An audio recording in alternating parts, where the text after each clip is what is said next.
जय हिंद, नमस्कार। मैं अनुजोत अपने अनुजोत स्पीकिंग चैनल पर। अभी वर्तमान में हिंदुस्तान के प्रत्येक मीडिया में एक समाचार लगातार चल रहा है और वो है छांगुर बाबा उर्फ जमालुद्दीन, जिनका एक बड़ा नेक्सस उत्तर प्रदेश में पाया गया है। योगी जी का बुलडोजर लगातार काम कर रहा है। साथ ही एक प्रश्न सारे मीडिया में और सारे बुद्धिजीवियों के मन में भी चल रहा है और यह प्रश्न है कि छांगुर बाबा उत्तर प्रदेश में इतने लंबे वक्त तक सफल कैसे रहा। किन कारणों ने उसे सफल बनाया, इन्हीं पर एक छोटा सा विश्लेषण मेरा भी है। और मेरा मानना है कि ऐसे कई छांगुर बाबा कई सदियों से सक्रिय हैं और आज भी किसी न किसी कोने में कोई न कोई छांगुर बाबा और जमालुद्दीन सक्रिय होंगे।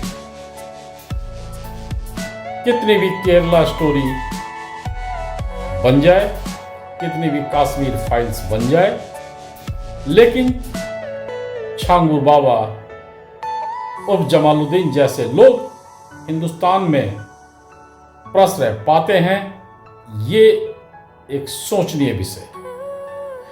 मेरे इस चैनल से जुड़े और इस प्रश्न के जड़ को कुरेदने का मेरा प्रयास सुने और आत्ममंथन आप भी करें। ये छांगुर बाबा बहुत छोटा खिलाड़ी और छांगुर बाबा और जमालुद्दीन जैसे लोग अपने हिंदुस्तान में सक्रिय हैं, इसके पीछे के मूल कारणों को जानना अति आवश्यक है और मूल दोषियों को पहचानना अति आवश्यक है, क्योंकि उन्हीं के गलतियों से छांगुर बाबा पैदा हो रहे हैं और खुलेआम हिंदुस्तान में हिंदुओं को चैलेंज किया जा रहा है। हिंदू बहु बेटियों को धर्मांतरण के लिए प्रेरित किया जा रहा है। और धर्मांतरण क्यों?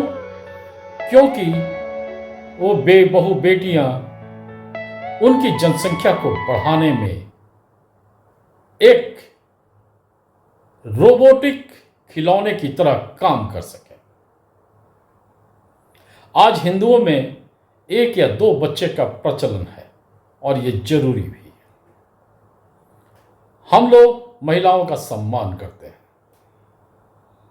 लेकिन छांगुर बाबा और जमालुद्दीन जैसे लोग महिलाओं को बच्चा पैदा करने की मशीन मानते हैं और उनका मानना है कि हिंदुस्तान में हिंदुओं की बहु बेटियां अगर मुस्लिम बन जाए, उनको धोखे से मुस्लिम बनाया जाए,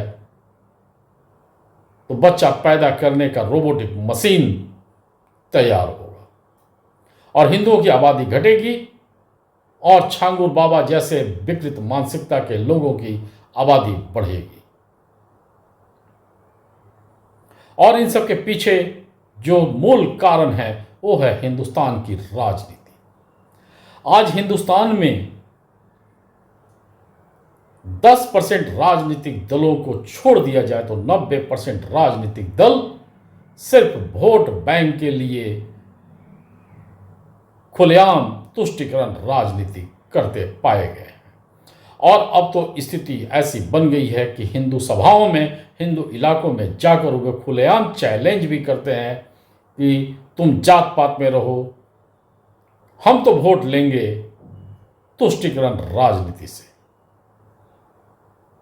आज नहीं तो कल तुम्हारा अस्तित्व जरूर मिटेगा, लेकिन जब तक मैं जिंदा हूं तब तक मुझे सत्ता चाहिए और सत्ता देने के लिए अगर छांगुर बाबा और या जमालुद्दीन जैसे विकृत मानसिकता के लोग वोट देते हैं तो उनका वोट वो लेंगे, चाहे इसके लिए उनको अपने परिवार, अपने ही खानदान, अपने ही परिजनों का बलि क्यों न चढ़ाना पड़े।